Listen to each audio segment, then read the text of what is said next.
Hello, my name is Austin Baxter, Spirit of Revival Evangelism. Welcome to another video. Today I'm going to look at the subject of what is secular humanism. For those of you who've watched our videos before on Spirit of Revival Evangelism, you will know that we are concerned about transformation, revival, reformation of our nation. And one of the things that we've got to counteract and deal with is the philosophy and worldview of secular humanism. Secular humanism has become the predominant worldview or philosophy or way people view the world in Europe, in England particularly, all over the continent of Europe. Secular humanism is having its way. It's replaced Christianity, and it is now seeking to become the only worldview and imposing itself on any person who believes in God, who has a different worldview than the so-called Western liberal secular worldview.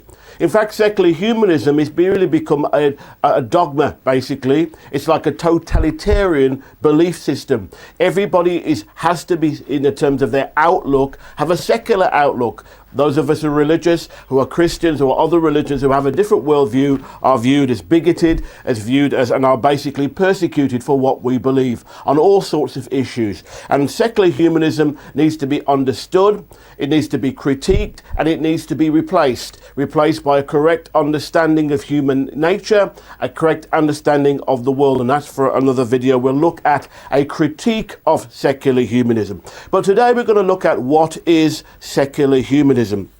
I'm taking an extract from my book here called Basic Apologetics for Evangelism. Basic Apologetics Evangelism. We look at the issue of secular humanism, what it is.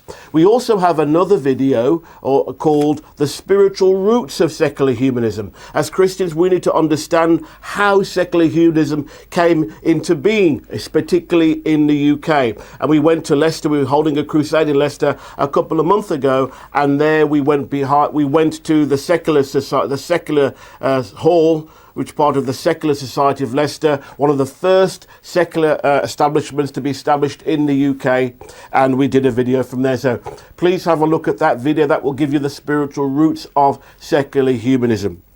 But today we're going to have a look specifically at what it is. And I'm going to be reading, like I said to you, from my book, Basic Apologetics for Evangelism. So secular humanism, let's have a look then, is a non-theistic philosophy, does not believe in God, that promotes man as the measure of all things.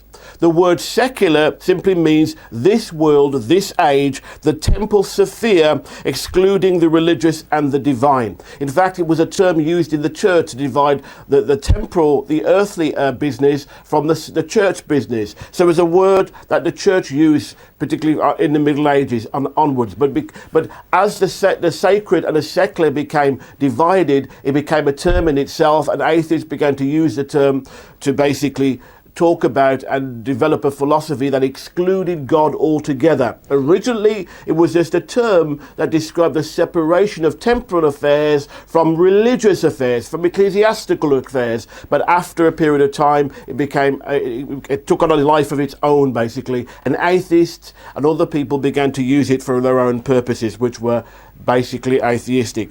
Secular humanism is the philosophy that is concerned with man and his present temporal world and rejects God and all supernatural beliefs. So secular relates to this world. Humanism relates to mankind, the needs of mankind. Man is put first over all other belief systems, over all other books of religion. It centers itself, secular humanism, on humanity and the improvement of life in this world. Its roots can be traced back to the ancient Greek philosopher, particularly Protagoras, whose slogan, man the measure.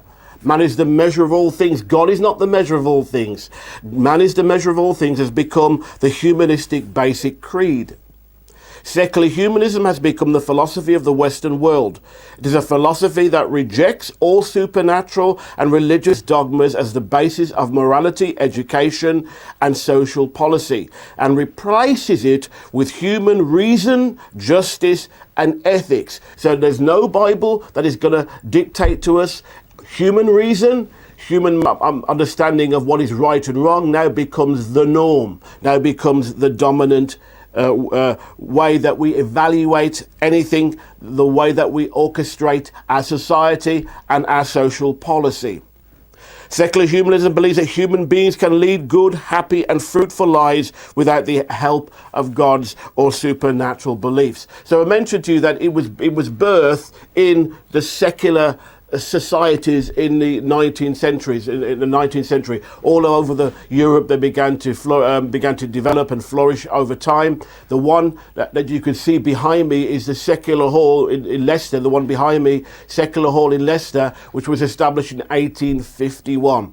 And the guy called Hollyhock was a guy who developed and basically coined the term secularism to describe the belief that there should be a separation of religion and state, and that mankind and human beings should not be influenced by gods or divine beings or religious textbooks. They reject the supernatural, believe that the universe is a closed physical system. Since there are no gods, there can be no absolute standards of right and wrong behavior. All is relative, dependent upon the circumstances and the situation a person finds himself in. So there is no absolute right, there is no absolute wrong, there is just relative morality. Because there is no God, because there is no absolute right and wrong, a secular humanist would say morality is subjective, it's cultural, it's time, if you like, time conditioned. It's dependent upon where you are, what the circumstances are, etc. That's the philosophy of morality of secular humanism. Secular humanists argue that since man is the measure of all things, mankind, not God, or religious beliefs are the basis of truth and values. And I mentioned to you that Holyoake was one of the guys who coined the term secularism. Secularism. He was a British philosopher, a British thinker in the 19th century who coined the term. And as secular societies, many different people started them, began to flourish and began to propound their doctrine of basically atheism and the rejection of God, the rejection of the biblical doctrine of creation came out of this. And today it's ripened and it has a life of its own, and now it's become the dominant philosophy of the Western world. I mentioned that to you. Modern secular humanism has been influenced, this is the historical background, by the ideas of the Enlightenment thinkers of the 17th and the 18th century. Atheists and skeptics and deists and agnostics such as Denis Diderot, Baron Holbach, Francis Voltaire, Immanuel Kant, Thomas Paine. Also, you can see a picture of Voltaire at the back of me here at the Secular Hall. You can see a bust of Voltaire. He was a guy that was responsible for a tremendous critique of Christianity and the Bible. Wrote voluminous writer, basically wrote loads and loads of tracts and books, basically attacking the church, attacking the establishment, attacking the Bible. Voltaire did much damage to the Christian cause and the Christian faith when he was around. Rousseau stressed, these guys stress human reason over faith in the Bible and obedience to the church. These thinkers taught that humanity should divorce itself from God and religion and should create its own values and political ideas. Man is part of nature that is a biological machine. They didn't even understand evolution, but they were arguing way back then that man was a biological machine. These views helped shape Western culture and civilizations since that time. Some of these ideas were the basis of the first and second humanist manifestos of 1933 and 1973. Secular humanism has become the predominant philosophy of the Western nations simply because it's rejected Christianity. When you reject Christianity, there is a vacuum. And secularists trying to argue, we look at this at the critique, that their worldview and their way of doing things is better because it gives freedom for all. If the state is secular, if education is secular, therefore every religious person and every religion can have their worldview. But that's not the case, because secular humanism and secularism basically imposes its own beliefs, its own agenda, its own own so-called totalitarian tolerance. And that is that if you don't accept its way of viewing things, its morality, its relativism about truth, then you are persecuted, you lose your job, you're thrown out of university, and you're called a bigot. This basically is the new fascism of today, and it's enshrined in political correctness. And we should need, as Christians and as non-Christians,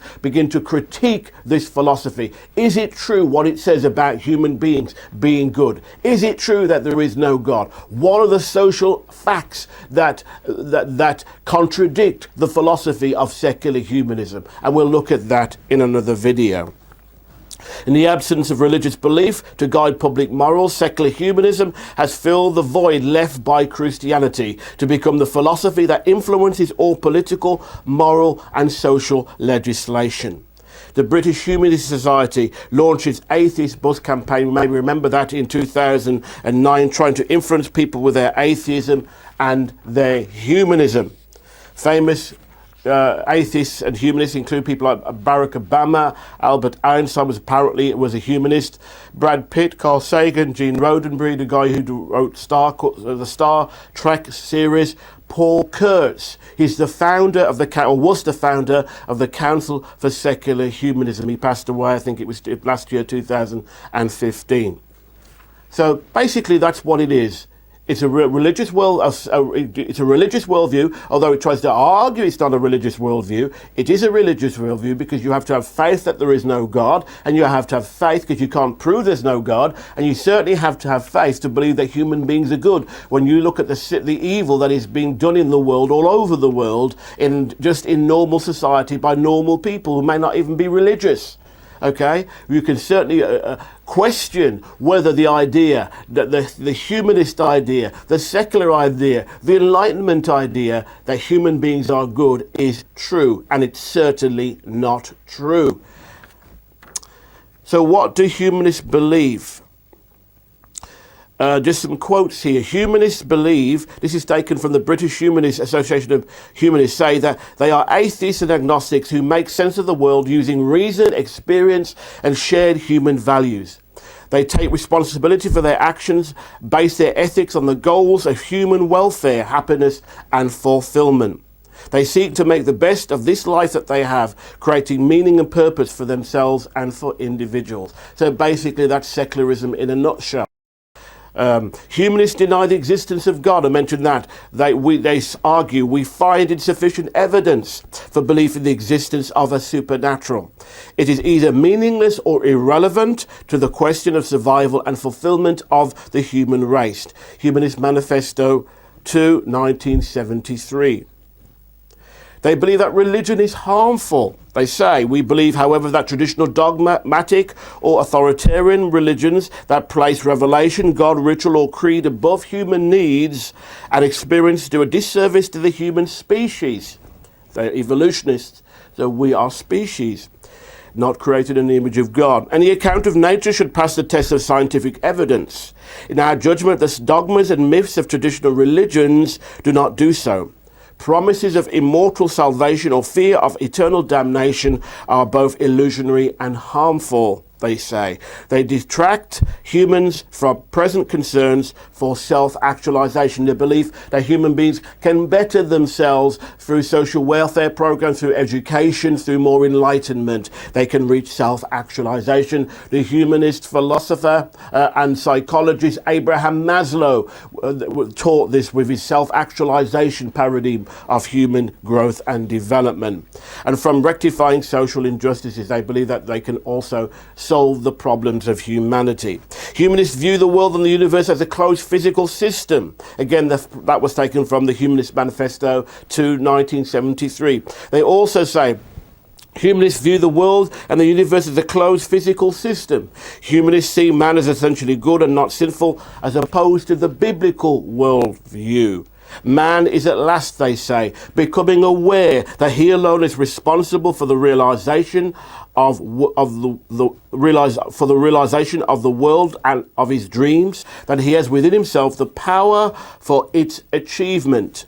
He must set intelligence and will to do the task. So they have a pretty optimistic view of human nature. And it's not just Christianity that critiques this flawed understanding of human nature and self-actualization and man being his own savior. Many other atheists and evolutionists argue the case. One intellectual, John Gray, who is an evolutionist, he doesn't believe in God, argues that the idea of progress and human development is simply a myth. Now, what basically humanists have done is taken the Christian idea of salvation and applied it to humanism. He argues if you believe in evolution, there is no basis to believe in the progression of the human species or that mankind is even good or not. So it's not just Christians saying this. Humanists see salvation deliverance for humanity in a science and reason, not in an external supernatural saviour. They say reason and intelligence are the most effective instruments that humankind possesses. There is no substitute. Neither faith nor passion suffices in itself. The controlled use of scientific methods, which have transformed the natural and social sciences since the Renaissance, must be extended further in the solution of human problems. Humanist Manifesto to 1973. I'm quoting from the 1973 and the 1933 from. Of course, they emphasize science. What they don't want to tell you, and they don't want to admit, that science was and largely came out of Christianity and Christian thinkers who saw that the world was ordered, that God created laws, and therefore they looked in nature to see the laws of God and discovered those laws. Morality and ethics do not come from God or a holy book, but from human experience and life. There are no absolute rights and wrongs. We affirm that moral values derive their source from human experience. Ethics is autonomous and situational, needing no theological or ideological sanction. Ethics stems from human need and interest. So it's what we feel at this time in this part of our evolutionary development and social development, how we determine what right is wrong. Absolute right and absolute wrong don't exist, so they say. That's again taken from the Humanist Manifesto, 1973. Now, secular humanism. It's a quotation from myself. It's all my material that I wrote in this particular book. But I want you to understand what it basically is. Secular humanism is the philosophy that is challenging Christianity and all religions today. I mentioned it's become literally now an intellectual totalitarian dogma. That's basically what it is. You must believe this or else. It is successful because it appeals to all men and women. Also everybody, it appeals to everybody because it promotes self, it promotes human beings, individualism, what we believe, what we want, what we desire. It is successful because it appeals to all men and women since it is based in human needs and wants. It is shaping social policy on marriage, family, sexuality, abortion, euthanasia, assisted suicide, stem cell research, and many other issues. Since it rejects the supernatural, since it rejects the Bible, since it rejects Christianity on which this nation and Western Europe was founded, it rejects the absolute belief in God, in the sanctity of human life, and in absolute moral values. And all those are Christian beliefs, Christian biblical beliefs, which were based in the Bible, which basically influenced our law, our legislation, our morality. They reject it and say man is the measure of all things. And as Christians, we need to understand what this philosophy is. And I've given you an introduction to it so you understand what it is. And it's infiltrating the minds of many. It's infiltrating people in the church who believe it. They believe that the sacred and the secular are divided. There is no such thing as a sacred and a secular. God created the earth. The earth is the Lord's and the fullness thereof. The Lord says he owns the cattle on 1,000 hills. The whole earth belongs to the Lord. And Jesus came, he says, the kingdom of God has come. Spiritually, what secular humanism is a satanic philosophy that has been being imposed on human beings that rejects God and puts human beings and the forces of evil that are promoting it as the new religion and the new world order. It's infiltrating the minds of Christians who accept it, who accept the division, who accept the separation, who accept the worldview. And we've now got to reject it. We've got to critique it intellectually, socially, politically. We've got to address it and not allow it to literally cause us not to be Christians and to be afraid to practice our faith.